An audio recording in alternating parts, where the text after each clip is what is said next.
तो अब हम प्रोडक्शन फंक्शन के बारे में पढ़ेंगे और उसके इंपॉर्टेंट फॉर्मूलाज पढ़ेंगे जो भी टेक्निक्स ऑफ इकोनॉमिक एनालिसिस के पेपर के क्वेश्चंस में यूज़ होने वाले हैं। हम शॉर्ट में सब कुछ कवर करेंगे, हम डिटेल में नहीं जाएंगे। तो सबसे पहले शॉर्ट में समझते हैं प्रोडक्शन फंक्शन होता क्या है। प्रोडक्शन फंक्शन एक इक्वेशन है जो कि हमें रिलेशनशिप बताती है इनपुट और आउटपुट के बीच में, कि मैं एक फर्म में कितना और कौन सा इनपुट किस किस परसेंटेज में डालूंगा तो मुझे एक पर्टिकुलर आउटपुट मिल जाएगा। और ये जो इक्वेशन होती है ये हमेशा मैक्सिमम आउटपुट देती है। मैक्सिमम आउटपुट उस इक्वेशन से जो भी निकल रहा होगा वो उसके बारे में बताएगी। It does not care about कि आपका डिप्रेशन आ गया, आपका प्रोडक्शन ठीक से नहीं हो पाया या आपकी क्वांटिटीज़ ख़राब हो गई। ये हमेशा मैक्सिमम आउटपुट आपको देता है, इस बात का हमेशा याद रखना है। अच्छा, प्रोडक्शन फंक्शन हमें होता क्या है एक्चुअली। तो कॉब और डगलस एक मैथमेटिशियन थे, एक इकोनॉमिस्ट थे, इन दोनों ने मिलकर एक इक्वेशन दी QP is equals to A into L raise to power alpha into K raise to power beta. इस हम इक्वेशन को कहते हैं कॉब डगलस इक्वेशन। ये हमें क्या देती है, ये हमें टोटल प्रोडक्टिविटी किसी भी फर्म की बताती है।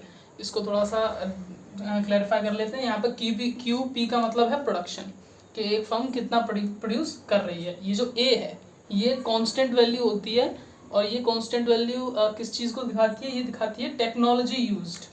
जो टेक्नोलॉजी फर्म में यूज़ हुई है प्रोडक्शन के दौरान, ये उसको बताती है। और क्योंकि टेक्नोलॉजी का यूज़ हमारे प्रोडक्शन को मल्टीप्लाई कर सकता है, तो यहाँ पे मल्टीप्लाई में आप बेसिक चीज़ से समझ सकते हो। ये जो L है यहाँ पे, ये हमारा पहला इनपुट जो होता है उसके बारे में बताती है, दैट इज़ लेबर।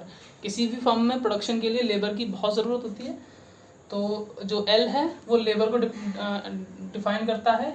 और जो पावर है इसकी अल्फ़ा, वो डिफाइन करता है कि जो मैंने खर्चा किया है प्रोडक्शन के दौरान, वो प्रोडक्शन के दौरान जो मैंने खर्चा किया उसका कितना परसेंटेज लेबर को यूज़ हुआ है या कितना फ्रैक्शन लेबर में यूज़ हुआ है, अल्फ़ा उस चीज़ को शो करता है। दूसरा जो ये K है वेरिएबल, ये K है आपका कैपिटल। छोटे वर्ड्स में लिखा है, समझ में नहीं आ रहा होगा, मैं बता देता हूँ। ये है कैपिटल। तो यहाँ जो बीटा लगा हुआ है इसकी पावर है बीटा। बीटा क्या क्वांटिटी है, बीटा एक कांस्टेंट क्वांटिटी है। ये बताती है कि K का कितना फ्रैक्शन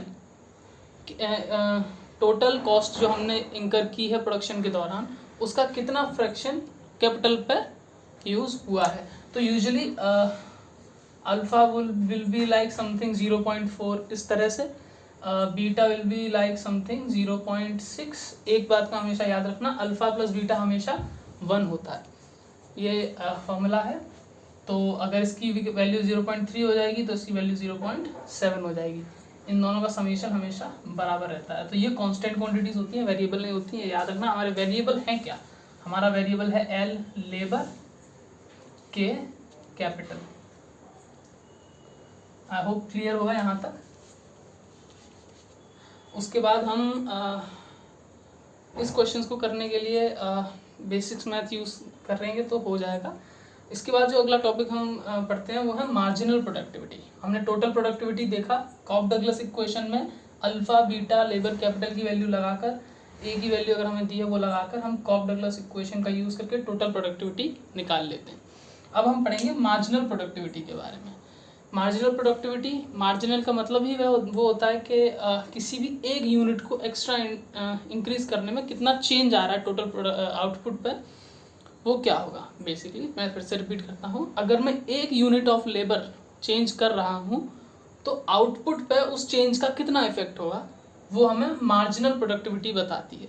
मार्जिनल कॉन्सेप्ट इसी तरह से काम करते हैं, चाहे कॉस्ट में हो, चाहे प्रोडक्टिविटी में हो, चाहे रेवेन्यू में हो। तो मार्जिनल प्रोडक्टिविटी L लगा हुआ है, इसका मतलब है मार्जिनल प्रोडक्टिविटी ऑफ लेबर। इस बात का याद रखना है। बाकी इक्वेशंस में हमारे पास सिर्फ एक वेरिएबल होता है। कॉब डगलस इक्वेशन में हमारे पास 2 वेरिएबल्स हैं, लेबर और कैपिटल। तो मार्जिनल प्रोडक्टिविटी ऑफ लेबर हमें कैसे निकालेंगे, जो हमारा कॉब डगलस इक्वेशन है या जो हमारी टोटल प्रोडक्टिविटी है उसको मैं डिफ्रेंशिएट कर दूंगा विद रिस्पेक्ट टू लेबर, तो मुझे मेरी मार्जिनल प्रोडक्टिविटी ऑफ लेबर मिल जाएगी। देखते हैं इसको। ये कॉब डगलस इक्वेशन है, पूरी की पूरी मैंने यहाँ पे पुट की, उसको डिफ्रेंशिएट कर रहा हूँ मैं विद रिस्पेक्ट टू L।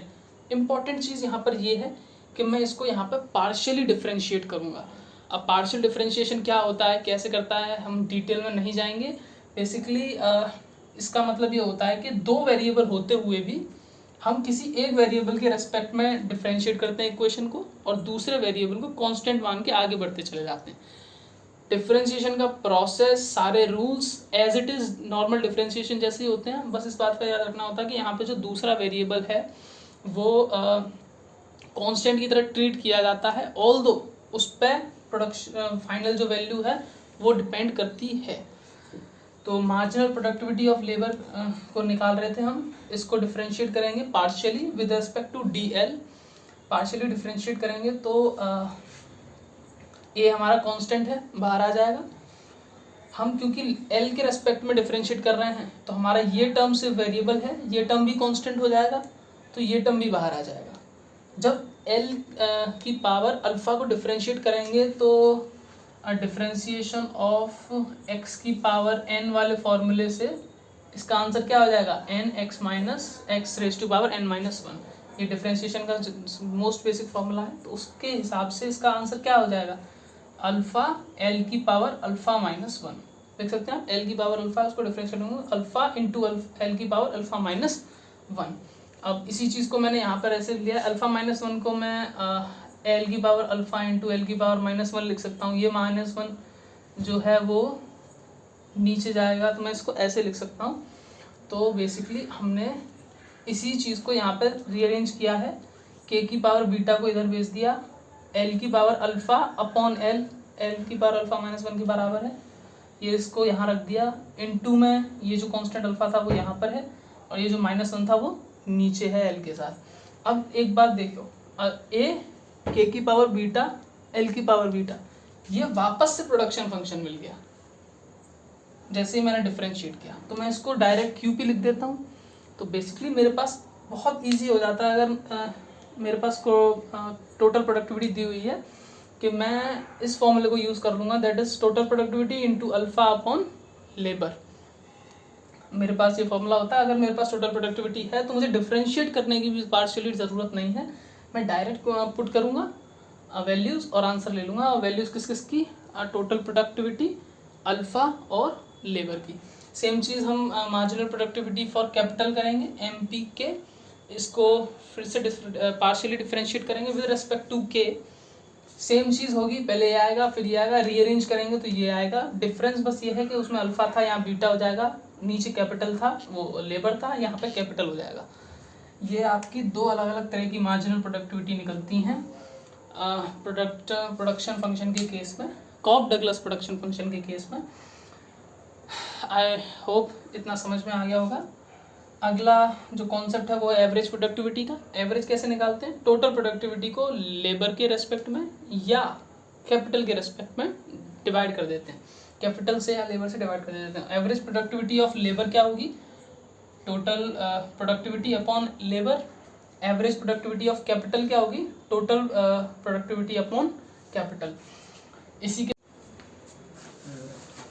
जो अगला टॉपिक है इसी प्रोडक्टिविटी में वो है marginal rate of technical substitution, जिसे शॉर्ट में MRTS कहते हैं। इतना बड़ा नाम देके डरना नहीं है। इसका बेसिक मतलब जो होता है वो ये होता है कि rate at which one factor k must be decreased so that the same level of productivity can be maintained when another factor L is increased। मतलब अगर कॉफ डगलस इक्वेशन की बात करें जो कि कहती है QP equals to A times L raise to power alpha K raise to power beta, तो इसमें अगर मैं इसी same production level, productivity level को मेंटेन करते रखना चाहता हूँ, जैसे QP है, मैं चाहता हूँ QP बदले ना, और ये जो है वो मेरा इंक्रीज हुआ है 1 यूनिट, तो ये किस रेट पे डिक्रीज होना चाहिए, किस रेट पे डिक्रीज होना चाहिए ताकि QP मेंटेन रहे सेम लेवल पे, वो MRTS होता है। समझ में आया? MRTS वो वैल्यू होती है, वो रेट होती है जिस पे एक इसकी इनपुट की वैल्यू है, वन फैक्टर की जो पहले फैक्टर की वैल्यू है वो जिस रेट पे डिक्रीज हो, एक जिससे सेम लेवल ऑफ आउटपुट बना रहे, 1 unit of increase in another factor is marginal rate of technical substitution. समझ में आया? ग्राफिकली इसको समझते हैं। ये जो ग्राफ है, ये इस ग्राफ को कहते हैं आइसोकॉन्ट। आइसोकॉन्ट एक ग्राफ है जिसको नाम दिया गया है आइसोकॉन्ट। ये ग्राफ होता है लेबर और कैपिटल या दो फैक्टर्स के बीच में। तो इस मैं समझते हैं ये आइसोकॉन्ट का ग्राफ है। इस पॉइंट पे अगर मैं इस तरह का मैंने ग्राफ बना लिया है, अगर मैं इस पॉइंट पे marginal rate of technical substitution देखूंगा तो किसके बराबर होगी, वो डेल्टा के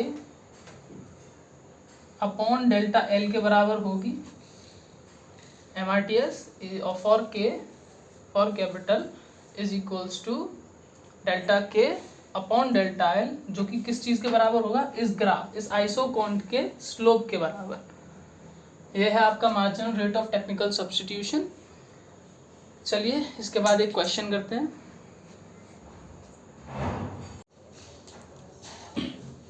ठीक है, तो अब हम प्रोडक्टिविटी के ऊपर एक क्वेश्चन देख लेते हैं। तो ये क्वेश्चन दिया हुआ है, a firm's production is given by this equation. ये जो इक्वेशन आपकी दी हुई है ये कॉब-डगलस इक्वेशन है। 10 अंडर रूट में एल के प्लस 3L। हमें कैपिटल दी हुई है 90, हमें लेबर दी हुई है 40। पहला क्वेश्चन जो हमें दिया हुआ है वो है find the values of marginal propensity of marginal productivity of capital और मार्जिनल प्रोडक्टिविटी ऑफ लेबर, हमें ये निकालना है। तो हम जानते हैं मार्जिनल प्रोडक्टिविटी ऑफ कैपिटल और लेबर निकालने के लिए क्या करना पड़ता है, जो कॉब-डगलस इक्वेशन है उसको पार्शियली डिफरेंशिएट करना पड़ता है विद रेस्पेक्ट टू लेबर और कैपिटल। पार्शियल डिफरेंशिएशन से परेशान नहीं होना, उसका बेसिक मतलब यही होता है कि जिस वेरिएबल के रेस्पेक्ट में हम डिफरेंशिएट कर रहे हैं उस वेरिएबल को छोड़ के बाकी अदर वेरिएबल्स को हम कांस्टेंट मान लेते हैं और इसमें सारे के सारे रूल्स नॉर्मल डिफरेंशिएशन वाले लगते हैं। तो चलो ये क्वेश्चन करते हैं। जो हमारा इक्वेशन दिया हुआ है Q is equals to 10 under root L K plus 3L। पहले हम मार्जिनल प्रोडक्टिविटी ऑफ लेबर निकालेंगे। तो इसके लिए हमें DQ को with respect to L differentiate करना पड़ेगा। डिफरेंशिएट करना शुरू करते हैं। 10 हमारा इस चीज़ को मैं थोड़ा सा सिंप्लीफाई करके लिख देता हूँ। इसको अगर मैं ऐसे लिखता हूँ तो इससे कोई प्रॉब्लम नहीं होगी। अंडर रूट को बस मैंने स्प्रेड कर दिया 1/2 के फॉर्म में, ताकि जब मैं डिफरेंशिएट करूँ तो ईजी हो। तो with respect to L differentiate कर रहा हूँ तो 10 और k की power 1/2 will be treated as constant. k variable है लेकिन क्योंकि हम पार्शियली डिफरेंशिएट कर रहे हैं विद रेस्पेक्ट टू dl तो ये भी कांस्टेंट की तरह ट्रीट होगा। तो 10 k की पावर 1/2 कांस्टेंट है, बाहर आ जाएगा।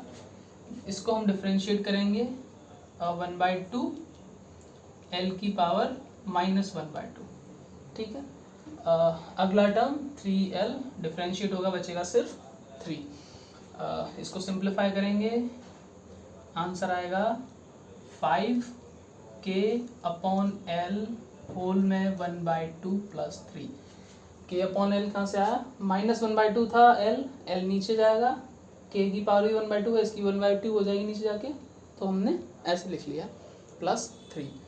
तो इसकी वैल्यू अगर हम निकाल लें at k is equals to 90 and L is equals to 40 पर, तो क्या आएगी, बहुत आसानी से हम निकाल सकते हैं। It is MPL 5 times 90 upon 40 की पावर 1/2 प्लस 3। 0 से 0 कटेगा, ये 3 होगा, ये 2 हो जाएगा, 1/2 पावर है, स्क्वायर रूट होगा इसलिए। तो आंसर आपका आएगा 5 times 3 upon 2 plus 3, it will be 15/2। तो ये आपका 15/2 प्लस 3 एलसीएम लेके 21/2 आपका आंसर आ जाएगा। आई होप ये समझ में आ गया होगा। चलो अब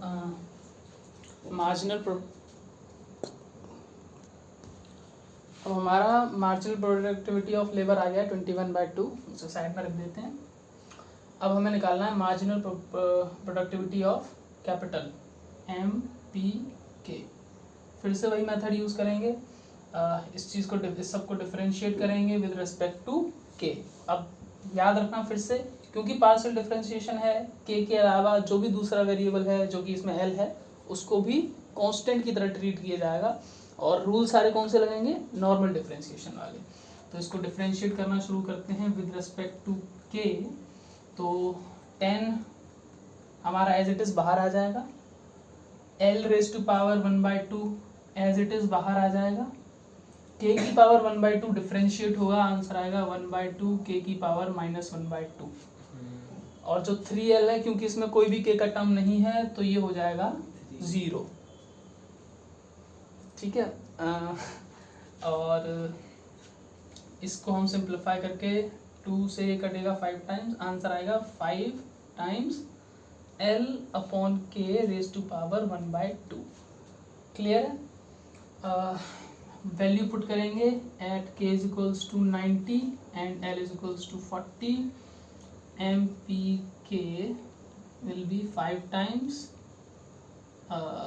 40 डिवाइडेड बाय 90 की पावर 1/2, कट के हो जाएगा 5 टाइम्स 2/3 10/3।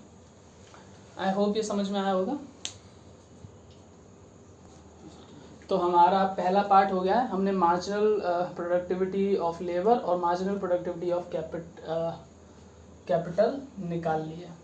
ठीक है। अब हम दूसरा पार्ट करेंगे। दूसरे पार्ट में क्या कहा है कि estimate overall effect on Q when K is increased by 3 units and L is decreased by 2 units. जब कैपिटल को +3 यूनिट्स मिला है और लेबर को -2 यूनिट्स मिला है, माइनस यहाँ पे मैं नहीं लिखता हूँ, ये इंक्रीज हुई है और ये डिक्रीज हुई है, तो जो इफेक्ट है के क्यू पर, मतलब टोटल प्रोडक्टिविटी पर इफेक्ट क्या है वो हमें बताना है। टोटल प्रोडक्टिविटी पर क्या इफेक्ट है वो बताना है। तो अब कैसे निकालेंगे हम एक मेथड जो यूज़ कर सकते हैं वो ये कर सकते हैं कि क्यू में पहले ये वैल्यूज़ पुट करें, क्यू का आंसर निकालें एट दीज वैल्यूज़, फिर के को 3 वैल्यू इंक्रीज करें 93 कर लें, एल को 2 यूनिट डिक्रीज करके 38 कर लें, फिर उनकी वैल्यूज़ पुट करके फिर से आंसर निकालें और फिर दोनों को सब्ट्रैक्ट करके जो चेंज आएगा वो बताएं। पर ये काफ़ी लेंदी मेथड है और क्योंकि इसमें पावर एसोसिएटेड रहती है तो ये मेथड कई बार ढंग से काम नहीं कर पाता है। जो दूसरा मेथड हम यूज़ करेंगे वो होगा मार्जिनल प्रोडक्टिविटी जो हमने निकाली है दोनों उनका यूज़ करके। हम जानते हैं मार्जिनल प्रोडक्टिविटी क्या होता है कि 1 यूनिट चेंज इन इनपुट पर से पूरे टोटल प्रोडक्टिविटी पे या टोटल पे क्या इफेक्ट पड़ता है। तो जैसे अगर कैपिटल 1 यूनिट इंक्रीज हो रही है तो जो मार्जिनल प्रोडक्टिविटी होगी ऑफ कैपिटल, जो कि इस केस में 10/3 है, मैं उसमें 1 का मल्टीप्लाई करके आंसर निकालूंगा 10/3। तो जो टोटल चेंज आएगा ऑन क्यू अकेली मार्जिनल प्रोडक्टिविटी ऑफ कैपिटल की वजह से वो 10/3 होगा। ऐसे ही अगर यहाँ 2 हो जाएगा तो आंसर 20/3 होगा। अब क्योंकि हमारे पास मार्जिनल प्रोडक्टिविटी ऑफ कैपिटल के साथ साथ मार्जिनल प्रोडक्टिविटी ऑफ लेबर भी है और एक इंक्रीज हो रही है दूसरी डिक्रीज हो रही है, तो हम थोड़ा सा टेक्निकली इसको पुट करेंगे और वो निकालेंगे वैल्यू। तो मैं यहाँ लिख देता हूँ चेंज इन क्यू किस चीज़ के बराबर होगा, तो ये बराबर होगा आपका 3 टाइम्स आपकी कैपिटल जो है वो 3 यूनिट्स इंक्रीज हो रही है, तो 3 times marginal productivity of capital MPK plus 2 units आपकी जो लेबर है 2 यूनिट डिक्रीज हो रही है, तो -2 times marginal productivity of labour. I hope समझ में आ रहा है। ये डिक्रीज हो रही है इसलिए -2 यूनिट्स लिया है, ये इंक्रीज हो रही है इसलिए +3 यूनिट्स लिया है। अब इनकी वैल्यू सब्स्टिट्यूट करेंगे। MPK क्या है हमारा 10/3 और MPL क्या है हमारा, ये माइनस बाहर आ जाएगा तो ये भी माइनस का साइन हो जाएगा, ये माइनस बाहर आ गया। MPL है हमारा 2 टाइम्स 21/2, 2 से 2 कट जाएगा, 3 से 3 कट जाएगा, 10 - 21 हमारा आंसर आएगा -11। तो जो ओवरऑल चेंज इन क्यू आएगा वो क्या आएगा, क्यू की वैल्यू जो 90 और 40 पर थी वो 11 काउंटिंग्स डिक्रीज हो जाएगी अगर हम कैपिटल को 3 यूनिट बढ़ा देंगे और लेबर को 2 यूनिट घटा देंगे। तो बेसिकली आंसर हमारा क्या है, आंसर है कि total productivity will decrease by 11। ये जो माइनस का साइन है यहाँ पे ये डिनोट कर रहा है कि चेंज जो है वो नेगेटिव है, मतलब डिक्रीज हो रहा है। अगर ये चेंज पॉजिटिव होता तो मतलब इंक्रीज हो रहा होता। आई होप ये क्वेश्चन समझ में आया होगा यहाँ तक।